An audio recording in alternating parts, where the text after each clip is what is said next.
Praise the Lord. இன்றைய பலப்படுத்தும் வார்த்தை ரூத் 2வது அதிகாரம் 12வது வசனம். Ruth chapter 2 verse 12. உன் செய்கைக்கு தக்க பலனை கர்த்தர் உனக்கு கட்டளையிடுவாராக.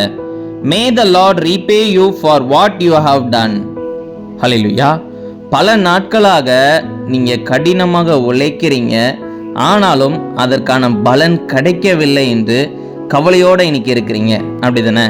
கர்த்தர் சொல்லுகிறார், உன் செய்கைக்கு தக்க பலனை நான் உனக்கு கட்டளையிடுவேன் என்று வாக்கு பண்ணுகிறார். சில மனுஷங்க உங்களை ஏளனமாக பேசுவாங்க, இவ்வளோ கடினமாக உழைக்கிறியே ஆனாலும் பலன் கிடைக்கலையேன்னு.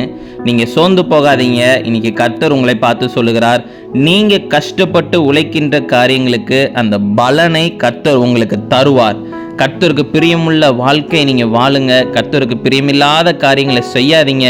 நிச்சயம் கர்த்தர் நீங்கள் கடினமாக உழைக்கின்ற காரியங்களுக்கு கர்த்தர் பலனை தருவார், உங்களை ஆசீர்வதிப்பார். நம்ம எல்லாரும் கண்களை மூடி ஜெபிக்கலாம். எங்களை நேசிக்கிற நல்ல தகப்பனே, ஏசப்பா, ஆண்டவரே, பிள்ளைங்க செய்கிற காரியங்களை வாய்க்க செய்கிறீங்க. ஆண்டவரே, அதற்கான பலனை பிள்ளைங்களுக்கு கொடுங்க. ஆண்டவரே, நீங்க தகப்பனே ஏசப்பா, பிள்ளைங்களை கொண்டு பயன்படுத்துங்க, மகிமைப்படுங்க. இயேசுவின் மூலம் ஜெபிக்கிறோம் பிதாவே. ஆமேன், ஆமேன், ஆமேன். நீங்க கஷ்டப்பட்டு உழைக்கின்றதுக்கான பலனை கர்த்தர் உங்களுக்கு தருவார். God bless you. Have a blessed day.